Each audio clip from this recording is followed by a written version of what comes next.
Assalamu alaikum, bienvenue dans ce nouveau podcast Entre nous. J'ai avec moi deux personnes pour parler d'un sujet qui m'intéresse beaucoup, que j'avais proposé et qui justement je voulais vous avoir en intervenant puisque ça vous concerne personnellement. Le sujet d'aujourd'hui c'est dédier sa vie. Donc je vais expliquer un peu plus tard pourquoi est-ce qu'on a ces deux intervenants. Mais tout d'abord, assalamu alaikum, Wa mon alaikum ami salam. Irfan Saïb. Wa alaikum salam wa rahmatullah. Tu vas bien? Ça va, alhamdoulilah, et toi? Ouais, alhamdoulilah, tout va bien. Merci d'être avec nous. Merci à toi.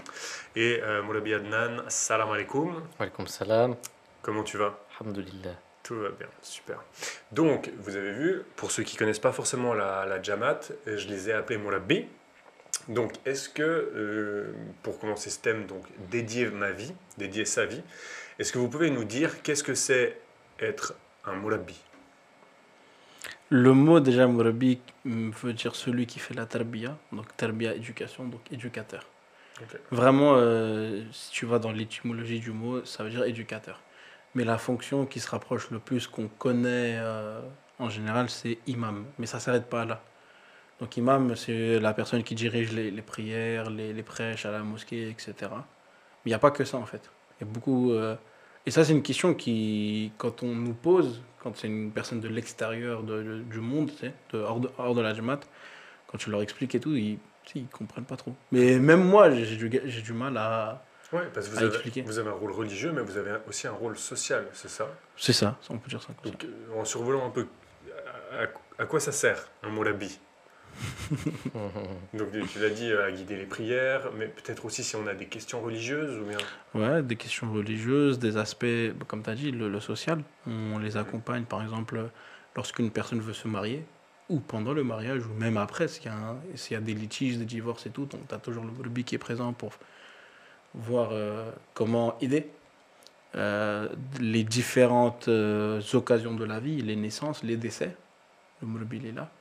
Donc tout ce qui est aspect religieux d'une personne, un Mourabi est là pour l'accompagner. Est-ce qu'on peut comparer ça à un prêtre ou On pas? peut, je pense qu'on peut.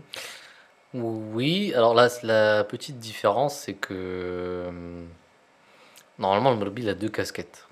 Il est aussi bien mon Murabi que mon Mouballir. Mouballir, ça veut dire celui qui propage le message. Hmm. Donc normalement, un Murabi, il est censé faire les deux. Après, dans notre organisation, dans la Jamaat, on peut nous donner, pourquoi on utilise le mot missionnaire en français? C'est parce que chaque Murabi, chaque imam en fait, a une mission particulière. Il y en a qui sont envoyés dans différentes localités où ils doivent prendre soin justement de la Jamaat locale. Ou ils peuvent même implanter une communauté si on n'a pas encore. Voilà, si on n'a pas encore, bah Ok. là dans ces cas-là, il va falloir qu'ils propagent le message, Mm. qu'ils essayent d'établir justement une communauté. Voilà, c'est un peu ça. Donc c'est un Et- peu ça la différence. Ouais, il peut y avoir des Moulabis qui sont que pour la MTA, donc notre chaîne de télévision. Il peut y en avoir qui sont pour d'autres départements, peut-être. Voilà, exactement. Bah là, la différence entre moi et Irfan Saeb, c'est que moi je suis à la MTA à plein temps. Et Irfan Saeb, il est dans la Jamaat de France. Mais vous avez le même titre, concrètement. Ouais. Vous Ouais. êtes les deux Moulabis. Ouais. Ouais. Bon, très bien. Donc on a un peu défini en général ce qu'est un Moulabi. On voit que c'est un peu une... j'ai l'impression un peu que c'est une... Vous voyez, dans une fourmilière, une sorte de... Une fourmi travailleuse. Mm. Une constituante de toute la pyramide. Et on vous met là où on a besoin aussi. Mm. Avant qu'on arrive un peu plus dans les questions précises, je voulais savoir comment vous, chacun dans vos expériences personnelles, vous êtes arrivé à être Moulabi. Comment est-ce que vous arrivez à faire ce choix? Et après, on parlera aussi de comment on devient Moulabi. Mais d'abord, qu'est-ce qui vous a poussé à faire ce choix? Adnan, par exemple. Merci d'avoir précisé. Alors, Tu passeras après, hein, t'inquiète pas. moi, si je te dis pourquoi je suis devenu Murabi, il y a beaucoup de choses personnelles dedans. Des petites confidences que je vais devoir faire. Quand j'étais jeune, j'étais un peu perdu. J'étais même très perdu. J'étais très perdu. J'ai grandi dans on va dire dans une atmosphère un peu bizarre. Ce qui fait que j'ai sombré en fait dans plusieurs trucs. Je dis honnêtement, hein, je vais pas le cacher. Et il y avait une volonté de ma part, c'était de sortir. Pour moi, je vivais dans un enfer en fait. Hmm. Et j'avais envie absolument de sortir, et pas que ça, il y a ma famille aussi, hein, il y a beaucoup de choses. Tu sentais quand même qu'il y avait quelque chose Oui, bien qui sûr. t'allait pas. En fait, moi à la base, c'était pas la Jamia où je voulais aller, tu sais, l'école où on devient missionnaire. Moi, à la base, c'était je voulais sortir de Tremblay en France. Je voulais sortir de ma cité, je voulais sortir de. En fait, je voulais partir. À la base, c'était ça mon premier souhait. Parce que tu Et sentais que c'était rattaché à ça, à Tremblay. Tu ouais, disais, c'est ça qui a une mauvaise influence sur moi. voilà. Pour moi, c'était l'atmosphère dans laquelle j'étais. Et je me suis dit, il n'y a qu'une seule solution, c'est de partir. Hmm. Et en fait, bah, c'était vraiment la seule solution. Moi, je sais même aujourd'hui, j'ai des amis qui, peut-être qui nous regardent, qui sont à Tremblay, même eux, ils me disent, mais si on avait les moyens, première chose qu'on ferait, c'est partir d'ici. Parce que vraiment, c'était un puits, hein, on l'appelle le puits. Donc on dit que quand tu tombes dans le puits, tu peux pas te. C'est trop. Donc moi, c'était à cette époque-là, il y a eu d'ailleurs, Petite dédicace. petite dédicace à Becharet qui est missionnaire maintenant de Guadeloupe, qui avant était en Guyane.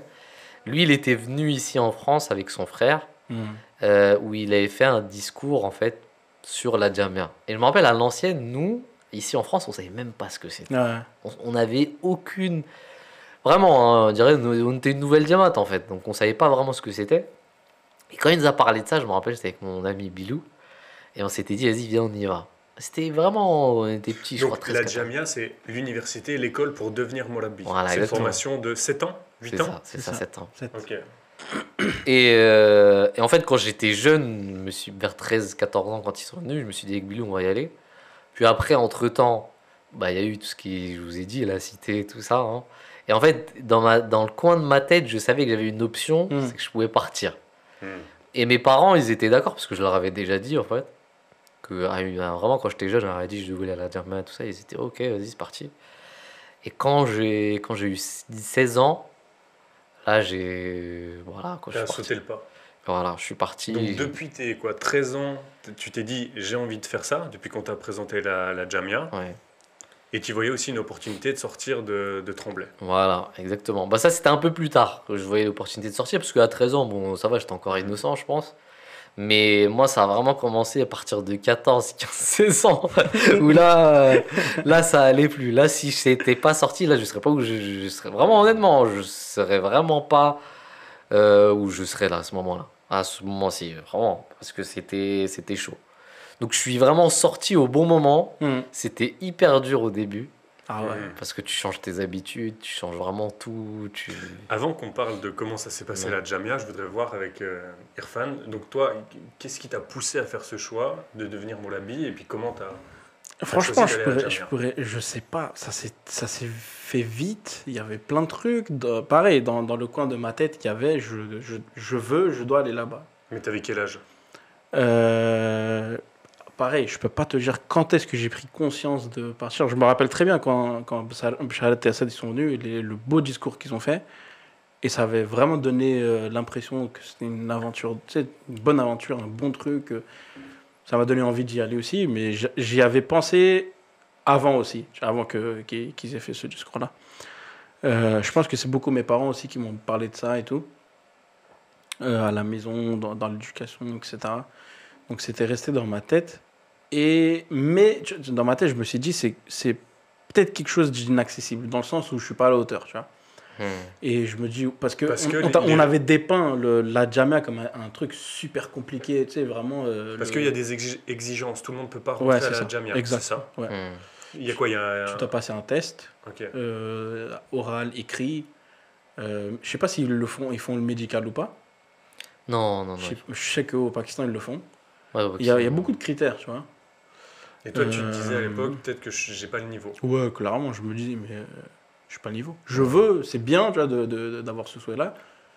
Mais voilà, quoi. Je me rappelle, tu sais, quand on a fait les tests et tout, je me suis planté sur plein de trucs. Je me dis, ça y est, je fais une valise, je rentre chez moi, c'est fini, tu vois. J'ai beaucoup prié pour que je sois accepté et tout. Ça a été le cas. Très content, c'est bien. Mais je pourrais pas te dire quand est-ce que j'ai vraiment pris conscience ou quand j'ai vraiment fait ce choix de partir. Je crois que c'était un truc qui... j'étais conduit par quelque chose. Voilà, Ah ouais, moi aussi, clairement. je peux pas te dire, c'était un choix comme ça. On se sent un peu chargé d'une mission ou... Un appel, je dirais. Ah, Un ok. appel, peut-être. Hmm. Après c'est différent pour tout le monde. Hein. Mhm. Je vais pas nommer une personne que je connais qui m'a dit, moi, de base, j'étais là, j'avais pris le train et tout, je voulais me promener à Paris et sans faire exprès, j'étais à Galigny, je suis monté dans le bus et j'ai atterri à Londres. Non, mais il dit ça en rigolant, tu vois.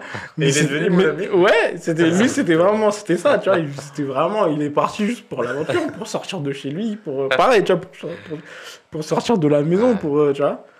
Mais au final, ça s'est bien passé, quoi. Et, Donc c'est différent pour tout le monde, je pense. Donc, durant la Jamia, c'est quand même 7 ans, c'est conséquent. Je sais pas, je me dis même des études de médecine, maintenant je sais que c'est environ 7-8 ans. Donc, qu'est-ce qu'on apprend à la Jamia? Quelles sont les connaissances dont on a besoin pour devenir Mourabbi? Il n'y a pas que les connaissances. Il y a beaucoup de choses qui sont écrites dans les livres qu'on apprend. Et il y a beaucoup de choses qui ne sont pas écrites dans les livres qu'on apprend aussi. La discipline, le fait de dédier sa vie, de comprendre dans quoi tu vas mettre la tête. En fait, c'est l'armée. C'est comme l'armée. Tu dois suivre des trucs que tu comprends pas sur le coup. Tu dis, mais tu vois, c'est relou. Et tu comprends bien après. Tu dis, bon, bah ok. Des fois, tu fais des trucs, tu n'es pas content. Des fois, tu dois faire tout toi-même, tout seul. Tu sais, donc, ton lit, tu le fais toi-même. Ton linge sale, ça, tu le nettoies.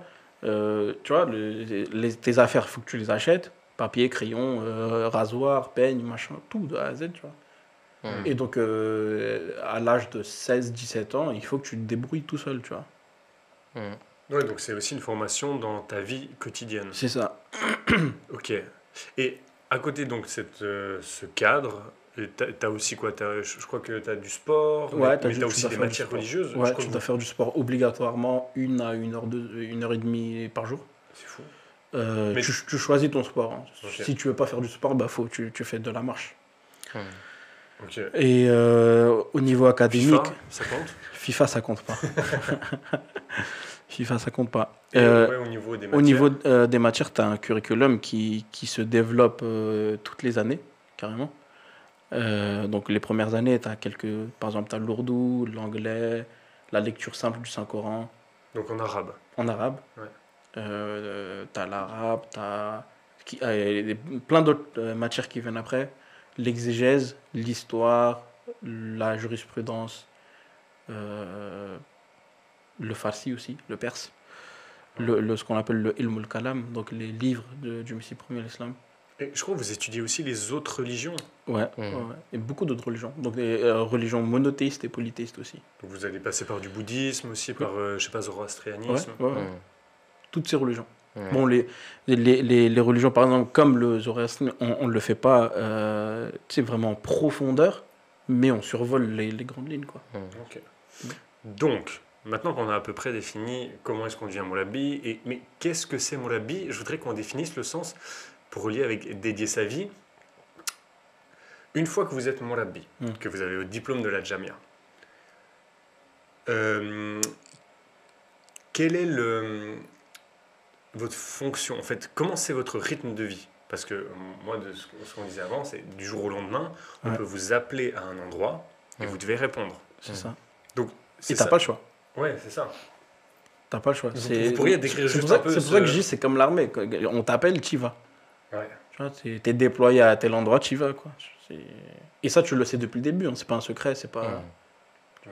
Avant même de rentrer dans la Jamia, tu le sais, c'est comme ça. Demain, on t'envoie à un endroit. Mais ça, vous vous êtes rendu... Parce qu'il y a un truc où tu t'en rends vraiment compte dans la Jamia. Ouais. Et ça vous a pas fait peur à un moment? Ce truc de se dire, je choisis pas où je vais. Non, parce que ça, c'est un truc que tu t'en rends compte depuis très tôt. Même avant de partir à la Jamia, de toute façon, avant même que les profs te le disent, tes parents te le disent à la maison, ou ton entourage te le dit à la maison. Tu sais, les gens te le disent. Moi, on m'a dit, parce que la Jamia en Angleterre, elle est très récente. Surtout quand moi, j'avais commencé, je suis la 3e promo. Il y a eu deux promos avant moi. Mais avant ça, il y avait la Jamia de Rabwa au Pakistan. Il y a d'autres Jamias dans le monde, je crois, il y en a 8 ou 9. Vous êtes dans la même promo, juste? Non. Ok. Toi, t'es une promo en dessous de... Juste après, il m'a rejoint après. Ok. Et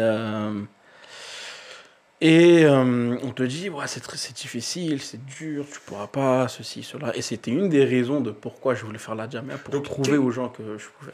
Parce que euh, j'avais la rage. C'est Ah ouais juste ça. Je voulais juste les prouver que Mais je il pouvais. y a une autre chose aussi, hein. Faut être un minimum un peu réaliste, j'allais dire, c'est qu'aujourd'hui, c'est plus du tout la même chose qu'avant. Ah oui, carrément. Aujourd'hui, quand on t'envoie, même si on t'envoie dans un autre pays, on sait que tu es quand même soutenu derrière, tu vois. Il y a quand même un soutien financier. Jamat est derrière toi, elle va Mm. quand même t'aider si elle t'envoie quelque part, si tu tombes malade. Il y a quand même des choses qui sont faites. Alors qu'à une époque, peut-être d'ici peut-être 50 ans en arrière, Mm. c'était un peu plus compliqué. Les gens, ils avaient pas. Les missionnaires, parfois, ils avaient même pas. La Jamaat, elle leur donnait rien, en fait. Elle leur disait, vas-y, pars et surtout et fait débrouille. une communauté. Ouais. Mais après, je pense que c'est deux mondes différents. À cette époque-là, il y avait une certaine difficulté. Aujourd'hui, c'est une autre difficulté. Ouais, c'est une Mm. c'est C'est vraiment. Le seul endroit, je pense, qui fait un peu plus flipper que les autres, c'est l'Afrique. vrai. Toi, tu y es allé d'ailleurs Ouais, plusieurs moi, fois. j'ai fait plusieurs pays en Afrique. Et je peux te dire que tant que tu pars pas là-bas, tu sais pas à quel point c'est chaud. Ouais. Parce il y a des pays où ça va, alors que même l'Afrique, hein, aujourd'hui, c'est très développé, hein, c'est Mm. pas comme c'était à l'époque. Mais quand tu vas dans certains villages et tout ça, oh, tu te dis, c'est chaud. Tu te dis, je sais pas comment. Parce que tu sais, que moi, quand je partais, je savais que j'allais revenir. Tu vois, j'avais une date Ouais. limite Ouais, dans ma d'accord. tête. Je me disais, ah, de toute façon, il me reste 2 semaines, 3 semaines. Mais si tu pars et qu'on te dit, mec, tu sais pas si tu vas revenir. Mm. Là, j'avoue, là, franchement, c'est un peu chaud. Et ça me fait quand même un peu flipper, même aujourd'hui. De te dire, demain, tu dois aller faire Évidemment. une nouvelle Jamaat dans Bien sûr. un petit, je sais Ouais, pas, un un petit pays. village en Afrique, bien sûr, ça me fait flipper. Mais je te le dis, moi, ça me Bah fait oui. peur, vraiment. Hein. Parce que, tu vois, t'as pas les mêmes repères. Déjà, en Mm. termes de nourriture, tu manges pas la même chose. Mhm. Tu dors pas pareil, il fait super chaud. Si tu tombes malade, il se passe quoi? Là, il y a le palu aussi, il y a des trucs comme ça. Mm. Puis les soins médicaux et tout, c'est pas la même chose. T'as pas de carte vitale là-bas. Ouais, Non, c'est vrai. ouais C'est vrai, la dernière c'est fois. un truc, c'est conséquent Ouais, dans c'est- ta vie. C'est quand tu y penses et tout, c'est des choses qui font que. La dernière fois, il y avait un missionnaire qui était venu ici en France, de Côte d'Ivoire. D'ailleurs, je passe le salam, qui s'appelle Sadiq Khan, si je dis pas de bêtises. Sadiq Khan, je crois. Ou Sadiq Ahmed, bref. Et il était venu ici, il est venu chez moi et tout, on a parlé, moi je savais pas du tout. Et en fait, lui et sa femme, ils ont perdu une fille en Afrique, dans un hôpital, parce que, en fait, elle était tombée malade, la petite. Et quand ils sont partis à l'hôpital, l'infirmier, il s'est trompé de, Mm. comment dire, de vaccin. Et ils lui ont mis un vaccin qui était pas le bon et la fille est décédée, tu vois.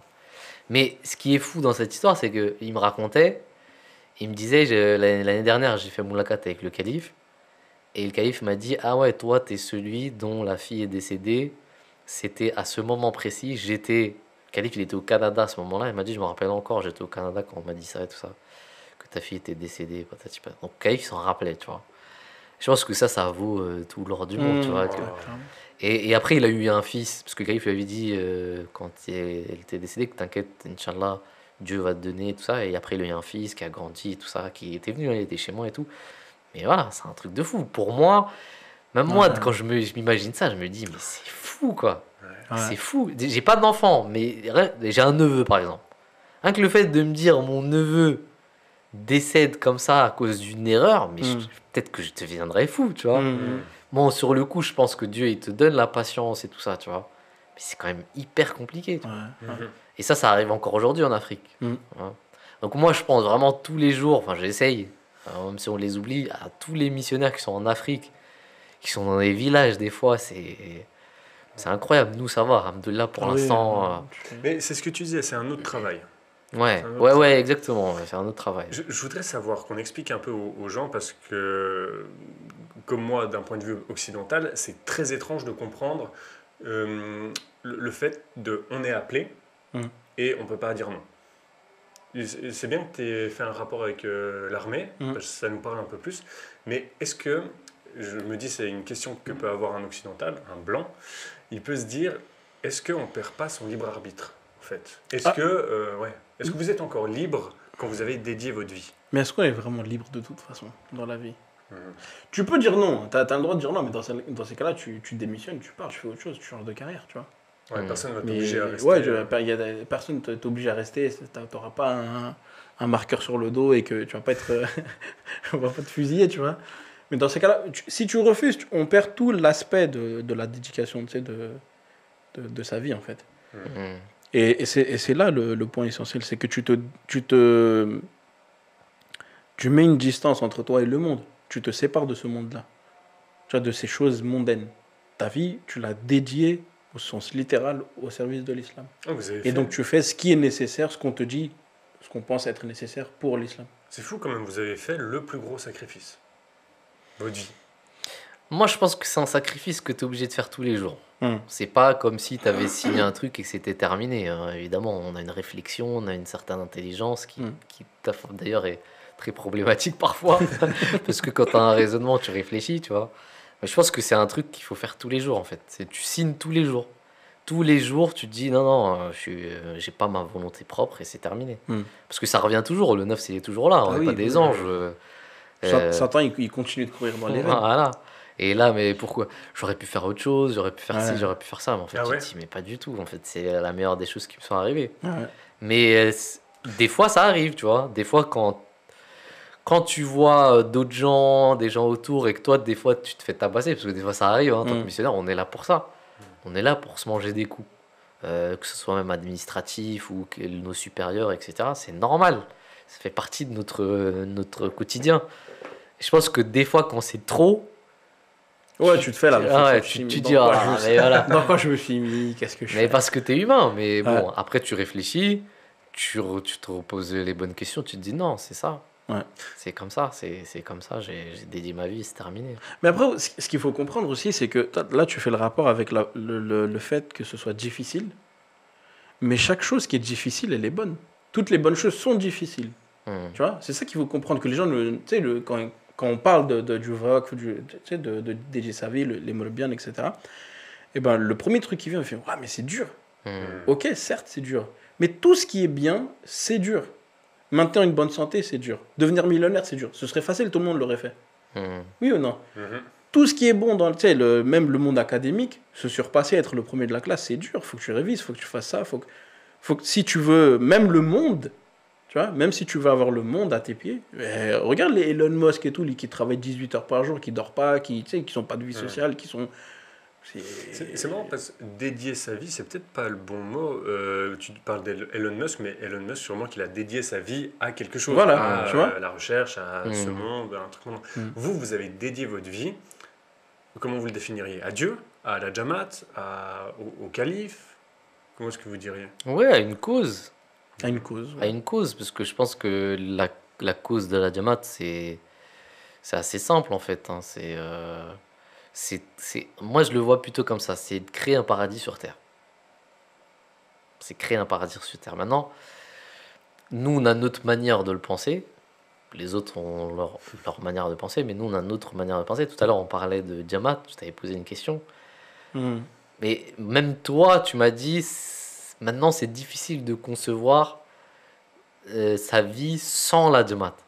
Ou en tout cas, un paradis sur Terre sans la Jamaat. Tu vois ce que je veux dire? Parce que la Jamaat, c'est vraiment la zone de confort, en fait. C'est vraiment là où tu rentres et tu as l'impression tu fais partie d'un tout. Et en dehors de ça, tu as l'impression que tu es perdu, il n'y a rien, tu vois. Je pense que la cause, c'est ça, c'est qu'on a dédié notre vie pour cette cause-là, pour qu'un jour, tout le monde puisse faire partie de cette grande famille et qu'il n'y ait plus de malheur, qu'il n'y ait plus de dépression, qu'il n'y ait plus de... Tu vois, il n'y a plus tout ça, tu vois. Mais vous êtes les Mourabis sont un peu ceux qui, je sais pas si c'est une bonne image, mais ceux qui soutiennent cette zone de confort un peu pour que nous on puisse venir. Voilà, Et- exactement. Et vous êtes là pour organiser, pour que ça puisse se faire, pour que on ait des locaux. Enfin, vous avez chacun votre spécificité, mais ouais, vous êtes les maillons de la chaîne. Et donc tous ces maillons, on est d'accord, sont soumis à l'autorité du calife, de notre calife qui est la tête de notre communauté. Et est-ce que chaque comment dire, est-ce que chaque Moulabi prend ses ordres du calife directement, ou est-ce que je sais pas, comme c'est un système pyramidal, comment ça fonctionne? Pas toujours directement du calife, ça dépend. Il y a des gens qui sont directement sous certains départements qui travaillent directement sous la supervision du calife, ou des autres supérieurs qui, eux, travaillent sous la supervision du calife, soit des personnes qui sont, par exemple, pour moi, qui suis en France, et ben, je dépends de l'amir, donc le président national de France, qui, lui, dépend donc, du calife. Ok. Et du missionnaire en charge. Donc là, une personne qui est en charge de tous les missionnaires qui sont en France, qui lui dépend de ce qu'on appelle le tabshir, le bureau du tabshir. Eux, en fait, ils travaillent sous donc, la direction du calife, directement. Et leur boulot, un petit peu, c'est de relayer certaines informations, faire des va-et-vient, des rapports, etc. Et ils prennent toutes les informations avec tous les missionnaires en charge de tout le monde, quoi. Donc c'est vraiment un système pyramidal. Et est-ce que vous considérez ça comme un travail? Parce que j'ai l'impression, c'est plus qu'un travail, c'est une vocation. Parce que quand vous rentrez à la maison le soir, vous êtes toujours mourabbi. Ouais, c'est exactement. Ouais. Je sais pas, comment vous le voyez? Est-ce que c'est un travail? Est-ce que c'est vous? Je sais pas. C'est une bonne question. Je me suis jamais posé cette question en fait. Mais en fait, il y a une partie de travail et il y a une partie d'être en fait, une partie de ce que tu es. C'est compliqué, hein. Parce que, alors moi, je me suis posé la question d'une autre manière. En fait, je me suis dit, est-ce que je peux dissocier ma personnalité de mon travail de murabi? Je pense que ça, c'est pas possible. Ouais, je pense que ça, c'est pas possible. Parce que si tu es comme ça, tu as une part d'hypocrisie, en fait. Tu deviens hypocrite parce que tu es différent quand tu es seul, tu es différent quand tu es avec tes potes, tu es différent quand tu es avec ta femme. Mais quand tu es devant les gens, là, tu commences à devenir un peu plus sérieux. Je pense pas que ça soit bon. Je pense qu'il faut être pareil partout. Il faut essayer de s'améliorer, en fait, c'est tout. Et il y a quand même un devoir d'exemplarité, donc tu es obligé de maintenir un certain truc. Oui, c'est ça, on attend quelque chose des mourabbi. C'est ça, il y a une certaine image à maintenir. Ouais. D'ailleurs, est-ce qu'on peut en parler de cette image? Est-ce que c'est dur? Est-ce que c'est... je pense que c'est une des choses les plus difficiles. Parce que tu as un devoir d'exemplarité, tu es obligé de remettre en question non-stop, tu es obligé de réfléchir à ce que tu fais, à ce que tu dis, comment tu réagis même, tu vois. Des fois, tu as envie de t'énerver contre une personne. Tu peux pas le faire. Tu vois. Ça vient. Des fois, tu as plein de trucs à dire. Mais tu sais que ce que tu vas dire va être néfaste pour la personne. Elle va s'éloigner de toi ou de la Jamaat, par exemple. Tu peux pas faire ça. Il faut que tu prennes sur toi-même, même si tu te fais insulter. Et ça arrive. Il faut que tu prennes sur toi-même. Des fois, on joue avec ta dignité. Et je pense que ça, c'est un des aspects qui est le plus... En tout cas, pour moi, le plus difficile. Je sais pas pour toi ou pour les autres comment ça se passe, mais je pense que l'aspect de la dignité, pour moi, c'est un des aspects... C'est peut-être l'aspect le plus difficile pour moi. Donc si on t'insulte... Si on t'insulte, si on te prend pour un moins que rien, si on te dit, bon, bah, vas-y, tu fais ça, t'es là, de toute façon, t'es payé pour ça, blablabla. Ouais, je vais pas rentrer dans des détails, mais t'es obligé d'arrondir les angles pour, au final, le but qui est de faire que les gens se réconcilient, se rapprochent et travaillent. Le but, il est plus grand que ton propre ego, ton propre honneur. C'est ça. Ouais. Et tu vois, maintenir ce truc-là, on est des êtres humains, tu vois. Ça arrive de fauter, ça arrive de t'emporter, ça arrive de faire, ça arrive de réagir d'une façon dont tu ne devrais pas. Est-ce que vous avez l'impression qu'elle est nécessaire, cette image du mourabi? Je l'ai dit de manière très suisse. Le mourabi. Non, est-ce que vous avez l'impression que c'est nécessaire d'avoir ces exemples, ces modèles? Bah, moi pour répondre à la question que tu avais posée, mais ça rejoint la question que tu posais, c'est que pour moi, la difficulté, c'est vraiment trouver l'équilibre entre dignité et humilité. Et ça, c'est très compliqué. C'est vraiment très compliqué. Parce que il faut que tu te dises que tu es là pour servir les gens. Donc, pour moi, dans ma tête, je suis censé être moins que les gens. Savoir m'abaisser au niveau des gens, même moins. Et en même temps, tu dis, mais il faut quand même qu'ils respectent la dignité du murabi. Tu vois? Et je pense que ça, c'est vraiment... Pour moi, ça, c'est le challenge, en fait. C'est vraiment très dur. Parce que Des fois, tu te dis des trucs, mais après, tu te dis, purée, mais en fait, j'aurais pas dû dire ça. Mm. Même si c'est très humble ce que j'ai dit, même si ça me fait paraître pour quelqu'un d'humble ou quoi que ce soit, ou que je suis comme eux, mais des fois, tu te dis non, en fait, parce que il y a quand même une certaine distance à avoir. Mm. Pourquoi? Parce que c'est pas moi qui ai engagé, c'est la Jamaat derrière, tu vois. Tu représentes la communauté. Voilà. Donc, Donc, c'est ouais. c'est là où tu dois savoir, en fait, ce qui fait que tu représentes la Jamaat, ou des fois, est-ce que tu te représentes toi-même. Mais il y a une chose qui est bonne, c'est que j'ai remarqué que les gens, ils ont quand même compris ça. Les gens dans la Jamaat savent qu'un Murabi doit avoir un certain respect. Et que même si on fait des erreurs, ils savent, oh, c'est pas grave, c'est un humain comme les autres, tu vois. Donc ils arrivent aussi à...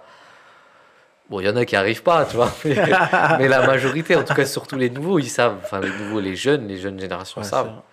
Même si les anciens ils sont un peu plus exigeants, mais même eux, ils savent, quand t'es jeune Murabi, ils savent que t'es jeune Murabi, ça va. Et ça aussi, tu vois, quand tu finis tes 7 ans Hmm. et que tu passes de étudiant à Mrebi, du jour au lendemain, c'est super dur. Ouais. C'est archi dur parce que tu vois dans le regard des gens et dans la façon dont ils s'adressent à toi qu'ils ont des attentes vis-à-vis de toi. Mhm. Et toi, il y avait 24 heures, tu étais juste un étudiant en fait, tu vois. Et c'était pas pareil. Tu avais des profs, c'était encadré, tu savais quoi faire, on te disait quoi faire, il y avait des lignes directrices et tout. 24 heures après, tu te débrouilles, tu es responsable. Tu dois avoir des résultats. Voilà. Comment tu le fais, c'est ton problème, mais tu dois être à la hauteur d'eux. Hmm. Et c'est dur, c'est pas facile. Ça prend du temps, tu vois, d'arriver à ce... Ouais, c'est ça. Parce que quand vous étiez étudiant, est-ce qu'il y avait une sorte d'entre-deux? Ou est-ce que les gens vous considèrent quand même un peu parce que vous êtes à Oui, la certains, Jamaat? oui. Ouais, ouais. Certains, quand ils te voient que tu es un étudiant, pour eux, t'es pas pareil qu'un jeune homme lambda. Hmm. Ils te traitent différemment. Ouais. Moi, je trouve ça assez fou que vous représentiez la communauté, la Jamaat. Moi aussi. Enfin, non, et je trouve génial, mais c'est vrai que ça englobe tout ce que vous disiez, le respect qu'on doit, en fait, à un Moulabi, c'est plus grand que ça. Mhm. Et Ouais, c'est une grande responsabilité. C'est une très grande responsabilité. En fait, là où tu peux devenir un peu, je vais pas dire fou, mais où tu te poses vraiment des questions, c'est quand t'es pas à la hauteur. Ouais. Et je vais te dire un truc, tu le sais que t'es pas à la hauteur. Parfois, tu le sais. Ça, tu le sais tout le temps, mais est-ce que tu sais vraiment que tu es à la hauteur? C'est ça la question. Bah, moi, j'ai l'impression, oui, il y a des moments où j'ai l'impression d'être à la hauteur. Ouais. Et il y a des moments où je sais que je le suis pas. Et quand je le suis pas, C'est dur. ça, là, c'est dur. En fait. C'est T'as même pas super envie dur. de... Tu sais, t'as même pas envie de confronter les gens. Parce que Ouais. tu te dis, non, là, en ce moment, c'est chaud. Ouais. Tu vois ce que je veux dire? Ouais. Mais quand tu es en bonne forme, tu vois, c'est comme la santé, en fait. Ouais. C'est ça qui est... C'est quand tu as une bonne santé, tu vas à la salle et tout, tu as plus de confiance en toi.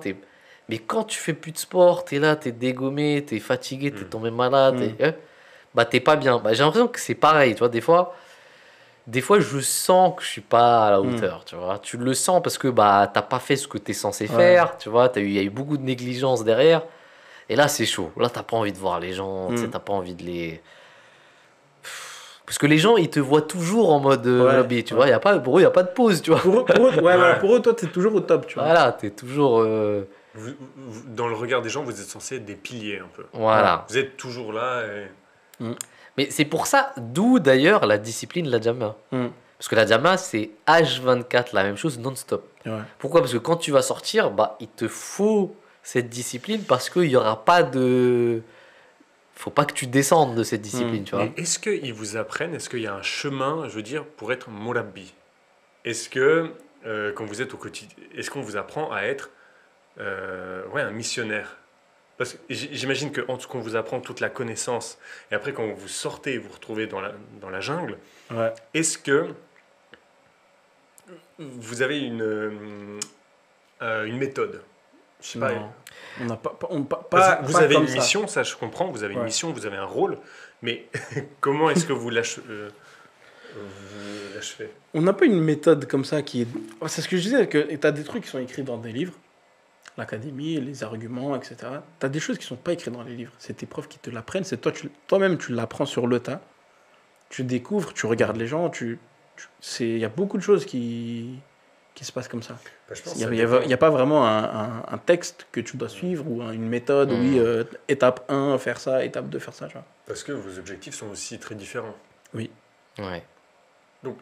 Toi, tu es en charge de la MTA. Mhm. Et toi, quand tu disais Jamal de France, ça veut dire? J'ai quelques localités, quelques villes qui sont Hmm. sous ma supervision. Ok. Voilà, je dois m'occuper de ces Jamates-là. Ok. Euh, Est-ce que dans le fait, je sais pas, tu disais avant tout à l'heure qu'il y avait ton jeune toi de 13 ans Mhm. qui pensait à faire ça, et maintenant, enfin, quand tu te vois, est-ce qu'il y a une certaine évolution? Est-ce que tu es satisfait d'avoir dédié ta vie? Enfin, évidemment que vous n'allez pas dire Hmm. non, je regrette. Mais je veux dire, est-ce que pour vous, c'était le meilleur choix à faire? Ah ouais, carrément. Ouais. Ah oui. Oh, ouais, moi, c'est sûr. Il et n'y a, certain. y a pas de doute là-dessus. Ah, ouais. Je le rejoins. Hein. Moi, je serais pas sorti de là où j'étais, alors que c'était pas Tremblay. Hein. Enfin, quoique, Aulnay, c'est pas mal Ouais, aussi. c'est chaud quand même. J'aurais fait n'importe quoi de ma vie, tu vois. Alors que j'étais pas. Moi, j'avais pas le même profil qu'Adnan. J'étais un petit mec casanier, une petite victime. Non, mais ça veut rien dire. Un Hein. gars qui. Tu vois. En fait, Lui-même, en réalité, c'était moi la victime. Quand t'es jeune et que tu crois que t'es un beau, tu fais le. Hein, en fait, c'est ça là, c'est ça être la victime. Mais c'est pas- une chose est sûre, si on serait resté à la cité, franchement, on aurait fait Oh, n'importe oui, quoi. mais c'est sûr. et On certain. n'a- on n'aurait pas fait mieux ce qu'on a fait aujourd'hui. Moi, je vais te dire un truc. Moi, il y a un ami, il me disait une chose en Angleterre. Et sur le coup, je m'en rendais pas trop compte. Hmm. Mais après coup, je me suis rendu. Il m'a dit, mais toi, tu sais pas que Dieu t'a enlevé littéralement Ouais. on appelle ça tickle. Comment tu dis tickle déjà? La boue. La boue. Il a dit, t'as enlevé de la boue pour te ramener ici. Hmm. En fait, maintenant que j'y pense, je me dis, mais c'est tellement vrai. C'est tellement vrai. Mais tu peux pas savoir à quel point c'est vrai, tu vois. Hmm. C'est vraiment. J'étais littéralement dans de Dans la la boue, boue, tu ouais, vois. ouais. Et en fait, il te faut un miracle pour sortir de cette boue. Vraiment, hein. Mm. Si Dieu il est pas derrière, c'est vraiment, il te faut un vrai Ouais, miracle ouais, pour ouais. s'en sortir. Et je pense à Djamat, c'est un vrai miracle. Ouais. Vraiment. Hein. Je sais pas comment j'ai fait. Je suis sorti. Et je vais te dire un truc. Quand j'étais parti à la Djamia, c'était très dur. Hein. Ah ouais. Moi, Je me rappelle. mais Irfan pourra en témoigner, mais je veux dire, tous les 2 mois, je faisais un scandale. Tu sais, j'étais à 2 doigts de me faire virer, tu vois, j'étais pas stable. Il m'a même envoyé à l'hosto une fois. Non. Je te jure. Il a pas fait exprès. Ah, j'ai pas, Aujourd'hui, on rigole. À l'époque, c'était pas trop ça. Tu vois. ouais. Non, Mais regarde, c'était- je le rejoins. C'est vrai que c'est très dur. Pour illustrer ce truc-là, je vais t'expliquer. Moi, au début, quand je suis parti, j'étais tout seul. J'étais le premier de France. J'étais vraiment le premier. Il y avait personne. J'avais pas de référence. J'avais pas de vers qui me tourner, tu vois. Toi, t'étais le premier Morabbi de France? C'est ça. Ouais, c'est ça. Donc J'ai français. Ouais, français. Non, français et de France. Ouais. Français, francophone, non. Mais attends, mais c'est incroyable ça. C'est incroyable. Ouais. Bah, tu vois, encore une fois, c'est une question de Pardon. l'exemplarité, etc. Tu vois, Ouais. ça pèse beaucoup. Mhm. Donc je disais que au début, quand je suis parti, dans ma chambre, moi, ma valise, je ne l'ai pas défaite, tu vois. Parce que j'étais dans un déni.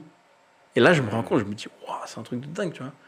Moi, tu sais, je sortais mes vêtements que je portais, et le reste, c'était dans ma valise. Alors que j'avais une armoire, tu vois. Mais dans ma tête, je me disais, ouais, non, je suis là pendant quelques jours, je veux retourner, ça y est, je veux rentrer chez moi, là, tu vois. Alors que j'avais tout le trimestre à attendre, tu vois. Et pendant longtemps, je crois pendant 2 ans, ma valise, elle était fermée, tu vois. J'étais prêt pour rentrer chez moi. Et je me rappelle quand c'était les vacances, on prenait des coachs, des bus à Victoria, à la station de bus. C'était vers 21h. À 17h, on était là-bas. 16h, on était là-bas. Tellement on était content de rentrer, tu vois. Ouais. C'est ça, tu vois, quand Est-ce qu'il y a- on n'y pense plus, mais quand tu y penses, tu te dis, ah ouais, franchement, c'est quelque chose, c'est tu vrai, vois. c'est vrai, c'est vrai. C'était quelque chose. Et pendant 4 heures, on attendait comme ça, on attendait. Regarder les gens partir, venir et tout. Mais on était tellement contents de rentrer, tu sais, de retrouver nos proches et tout. Ah non, moi, quand je partais à la Djamia, c'était dépression totale. Pendant 2 semaines, c'était. Ah ouais, c'était les 2 après- premières semaines, c'était dur. Les Fallait deux, pas quoi. parler, fallait pas, tu pouvais pas parler. T'avais un gars qui te parlait, tu voulais le frapper. Ah ouais, laisse tomber. Mais au bout de 2 semaines, après, ça passe. Tu commences à rentrer dans une certaine routine. Parce que tu comprends que ça a été là. Ouais. Et en plus, t'as la météo qui est pas du tout la même. Ouais, La même. ouais. Il pleut, il fait gris, il fait froid. Tu dis, mais, laisse tomber, tu vois. Est-ce que vous avez l'impression que c'était un passage obligatoire? Ouais, c'était. Si je peux dire ça, un mal pour un bien, c'était pas un mal, mais je veux C'est dire, une épreuve. c'était nécessaire, carrément Ouais, nécessaire. ouais, Mais pourquoi? Enfin, je veux dire, qu'est-ce que ça vous a Pour fourni? pour te défaire du monde, pour te défaire de ce monde-là. Regarde, là, par exemple, aujourd'hui, quand tu me dis, ouais, je trouve ça dingue que tu puisses être déployé quelque part, moi, j'ai accepté cette idée-là. J'ai voyagé plein de fois, je me suis fait déployer, tu vois, un coup là, un coup là, un coup là. Bon, les déménagements, je trouve ça relou, tu vois. Parce que c'est, ouais, à chaque fois, tu prends tes affaires, tu pars et tout, etc. Bon. Mais ça y est. Moi, on me dit, ouais, va là-bas, je dis, bon, ok, j'y vais. Mais tu vois. vous avez, mais alors, est-ce que vous n'avez pas tué votre ego d'une certaine manière? Parce que j'ai l'impression que c'est souvent ça, c'est moi je veux faire ça. Vous, on vous dit fais ça, vous dites ok. Alors que moi, mon ego, il me dirait non, je Ouais. le fais si j'ai envie. tu vois. Ouais, c'est ça, c'est ça. Et vous, Complètement tué, je sais pas, mais on l'a quand même pas, je dirais, sans prétention, pas mal maîtrisé. Hmm. À ce niveau-là, en tout cas. Ouais, c'est vrai. Je me rappelle d'un prof à la Jama que je salue, que je remercie énormément, Naïm Sab. C'était un prof d'arabe. Lui, je sais pas, il faisait ça que avec moi, pas avec les autres de ma classe. Tu vois. Donc du lundi au samedi, Jamia, samedi après-midi jusqu'à dimanche soir, quartier libre. Donc, tu peux rentrer chez toi pour les gens qui habitent en Angleterre, hein, à Londres, etc. Pas en France, tu peux pas. Les gens qui étaient de l'extérieur, ils restaient là-bas. Et j'avais mes oncles qui étaient pas, enfin qui étaient pas trop loin de la Jamia, qui étaient pas trop près non plus, mais je pouvais les attendre. Et très souvent, quand j'allais pas très souvent, je pouvais pas me le permettre financièrement, mais quand j'y allais, beaucoup de fois, surtout au début, ce prof-là, il me disait ouais non tu y vas pas. Il me regardait droit dans les yeux, il me dit non tu vas pas. wow. Et je disais ok ouais mais pourquoi ouais mais au début tu sais c'est pour ça que je disais c'est vraiment l'armée tu vois tu rouspètes au début tu dis pourquoi mais tout le monde part. Tu penses qu'il te t'es comme formait ça. déjà à ça? Ouais. Il le faisait pour ça. Il le faisait. Peut-être qu'il avait vu en moi une personne qui était beaucoup, tu sais, attachée avec son foyer, comment on appelle, son petit cercle, Ouais, ta zone de confort. ouais, exactement, ma zone de confort.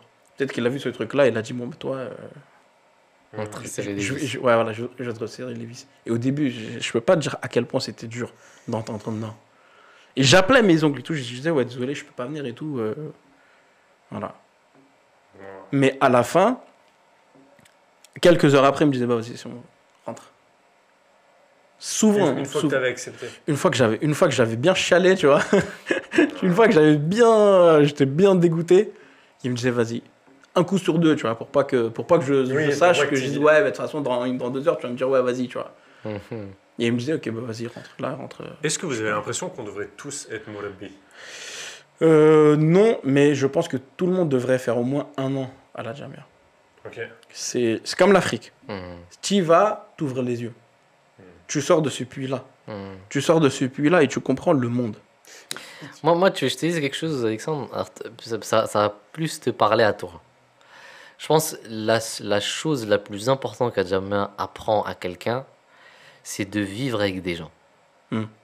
C'est de vivre avec des gens. C'est-à-dire, tu as vraiment toutes les personnalités Ah ouais. à la Jamia. Tu as le mec le plus relou, au mec au plus fainéant, au mec. En fait, tu as vraiment tout. Et tu es obligé d'accepter Hmm. les lacunes de tout le monde. Et en fait, ça t'apprend à vivre avec n'importe qui. Et vraiment n'importe qui. C'est-à-dire, Ouais. pourquoi je te dis ça? Parce que dès que tu m'as dit ça, je me suis dit, toi, t'aurais eu du mal. Ah ouais. Ah ouais, Je pense au début, t'aurais eu du mal. Tu sais pourquoi? Parce que je te connais à peu près. Je sais qu'il y a des trucs qui pour toi sont relous, en fait, quand les gens ne s'adaptent pas à ta volonté ou à ta façon. Je suis très égoïste vois là-dessus. Mais je pense qu'on est tous comme ça, hein. On est tous à Bah peu ouais. près comme ça. Même nous, dans nos vies, on est comme ça. Mais Et il y a eu plein de bagarres hein, sur Ouais. ce truc-là. Mais nous, on a un entraînement en plus. Moi, tu me mets, et je le dis vraiment, c'est potentiellement la seule bonne chose que j'ai retenue dernièrement. Tu me mets avec 10 personnes grave reloues, je pense que je m'en sortirais calmement, tu vois. Tu vois, j'arriverai à vivre avec eux. Moi, ce qui me saoule, c'est quand ça va pas comme je veux ou comme j'ai planifié.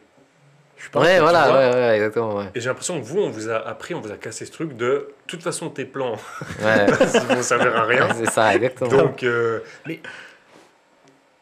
mais j'ai l'impression que c'est ça aussi, être Mais libre. Tu regarde, vois. je suis comme toi, hein. Je déteste quand, tu sais, quand je planifie un truc, quand je me dis, ouais, ok, à telle heure je fais ça, telle chose à son endroit, etc. Et que ça va pas selon les plans, mais j'arrive à faire la paix avec. Je me dis, bon, bah tant pis, au final, tu vois, parce que il y a certaines choses que tu peux pas contrôler. T'essayes, ton mieux, et le reste, c'est la destinée, quoi. Je trouve que c'est beau Et il y a casser les mythes de l'homme moderne, un peu de maître de son destin. Et de montrer que l'homme peut quand même être libre, même si il choisit pas qu'est-ce qu'il va manger à midi. Bon, Mais- vous choisissez, vous, mais oui, tu vois. Ouais, mais c'est pour ça que je t'ai demandé, est-ce que les autres sont vraiment libres au final? Il y a un couplet, il y a un verset en persan qui dit Takdir konen banda, non, Tadbir konen banda, takdir konen khanda. Qui veut dire l'homme travaille sur son plan, fait un plan, son tadbir, son plan, et le takdir, donc qui est la destinée, elle rigole sur l'homme en train de faire son plan. Parce qu'au final, la destinée, c'est ce qui va se passer en fait. Tout ce qui est destiné va se dérouler comme tel. Peu importe tes plans, peu importe ta volonté, que t'aimes une chose ou pas, de toute façon, si elle est vouée à être, elle le sera. Exactement. Moi, je trouve que c'est même le contraire. C'est-à-dire, le, ce qui est angoissant, c'est de choisir sa destinée. Être responsable de ce qui va se passer Voilà. après. Parce que Alors, quand tu sais que tu n'as pas de choix, bah, tu te laisses aller, en C'est fait. plus Tu vois. facile. C'est très simple. quand tu tu te dis, réfléchis, mais- c'est vrai. Mais vous avez choisi votre destinée. Vous avez Oui, mais- choisi d'être. Bah, en fait, Murabi. non. Bah, on a choisi d'être Murabi, mais après, ça dépend de ce qu'on va faire en tant que Murabi, tu vois. C'est comme si je te disais, on a choisi d'être humain. Tu vois. Ouais, c'est large, être Murabi. Voilà, c'est très large. C'est-à-dire, moi, j'ai pas. Demain, on me dit, fais ça, faut que j'aille ici, faut que je fasse ça, faut que je l'accepte. Ça va être un peu relou, peut-être. Quelques heures. Après, voilà, tu le passes et c'est terminé. Tu vois, t'as pas de. Tu te projettes pas en mode, ouais, dans 40 ans, je vais faire ci, je vais acheter une maison, je vais avoir une famille, tu vois. Il n'y a pas tout ça, il n'y a pas cette angoisse, en fait. Tu vois ce que je veux dire? Ouais. Moi, je trouve que c'est le contraire qui est angoissant. Ouais. C'est le fait de planifier. Et en fait, la vie, elle est jamais comme il a Ouais. dit. Mais même si ça arrive, et alors? T'es toujours dans une angoisse, tu vois. Ouais. T'es angoissé à l'idée de bien, tu sais, suivre le plan que t'as fait. Alors que quand tu subis, tu dis, bah, au final, moi, je fais mon meilleur, je laisse le reste dans les mains d'Allah, et puis voilà, quoi. Voilà, exactement. Moi, je trouve que c'est un. Mais c'est pas facile, hein, C'est un deal, c'est vrai, c'est pas facile de faire ça. C'est un deal aujourd'hui assez, comment dire, bénéfique pour Ouais, nous. ouais. Parce que bah, tu dis à Dieu, ok, bah, moi, je te dis littéralement ce que j'ai à faire vraiment. Et le matin, me réveiller, venir ici, travailler, faire mon taf de la MTA, rentrer le soir, manger, passer du temps avec ma femme, et c'est terminé, tu vois. Il n'y a pas plus simple que ça, tu vois. J'ai pas à me poser 100 000 questions, ah, dans 10 ans, dans 15 ans, est-ce que je vais faire ci, est-ce qu'on va être là-bas? Non. Tu vois, j'ai ma petite routine, et voilà, basta. Et je pense que les gens qui sont vraiment heureux dans leur vie, c'est vraiment ceux qui ont une routine comme ça, en fait. Tu vois, ils sont salariés, ils travaillent, ils rentrent chez eux, voilà. Et en même temps, vous n'avez pas une routine carrée parce que d'un moment à l'autre, vous pouvez partir, changer totalement de. Donc je trouve qu'il y a Donc un on a un équilibre qui est certain intéressant. libre arbitre ici, Ouais. tu vois. Après, le truc, c'est que ça arrive rarement, hein, qu'on soit changé, que l'émission. Parce qu'il y a une chose qui est sûre, c'est que quand le calife nous envoie à un endroit, il sait qu'il lui faut un minimum d'expérience dans le travail qu'il fait. Et il va pas changer du jour au lendemain parce que l'autre qui va venir, il va falloir qu'il réapprenne tout. Donc il nous laisse dans un endroit pendant longtemps parce que on a appris l'expérience et parce que maintenant qu'on sait, il faut continuer le travail. Et puis, s'il changeait tous les 1 an, 2 ans, parce qu'à une époque c'était le cas, à l'époque du deuxième calife, on disait que le deuxième calife, on disait qu'il laissait pas des personnes plus de 2 ans dans un poste pour pas qu'ils prennent habitude, etc. Mais aujourd'hui c'est pas la même chose. Aujourd'hui, t'enlèves les gens, tu les mets en 2 ans. tu les changes, la personne qui va revenir, faut qu'elle réapprenne, tu vois, parce que maintenant il y a une stabilité, une grande diamate, tu vois. Mm. Donc je pense que l'organisation est faite comme ça change pas tous les 2 jours. Je pense que très récemment, on a su qu'il y avait Morobi Lukman et Morobi Pcharet qui avaient interchangé de pays. Mm. Bon, ça s'est fait après quoi? Après 10 ans peut-être. Ouais, 8-10 ans. Wow. Mais ça arrive pas comme ça. Même si on doit être prêt. Même Tu sur vois? notre- Et moi, c'est ça qui me fait flipper. Parce que des fois, j'ai peur de perdre tu vois, l'habitude. Parce que si là, aujourd'hui, on me dit demain, tu vas en Afrique, ça va faire quand même mal. Parce que ça fait quoi? Ça fait 7 8 ans maintenant que je suis ici, tu vois. Ah, quand même. À la MTA. Ouais, c'est ça, plus que aussi votre routine, c'est vos amis, c'est vos... Ouais, Ah voilà. ouais, ouais. Le Même cercle ta social, famille ici, toi aussi. c'est dur. Ouais, c'est un gros sacrifice. Ouais, bien sûr. Mm. Bien sûr, ouais. Jazakallah les frères, merci d'avoir partagé vos expériences, d'avoir été aussi sincères. Peut-être on refera un podcast là-dessus. Si vous avez des questions, parce que c'est vrai que c'est une notion qu'on n'a pas forcément dans notre vie quotidienne aujourd'hui en Europe, n'hésitez pas à poser vos questions, on pourrait refaire une vidéo là-dessus, ça nous ferait très plaisir. Et voilà, s'il y a des choses que vous n'avez pas compris ou si vous voulez vous-même devenir des Moulabbi, n'hésitez pas à nous mettre des commentaires et à nous demander vos questions. Jazakallah les frères, merci beaucoup d'avoir répondu à nos questions et puis à très bientôt. Jazakallah. Assalamu alaikum. Ouais.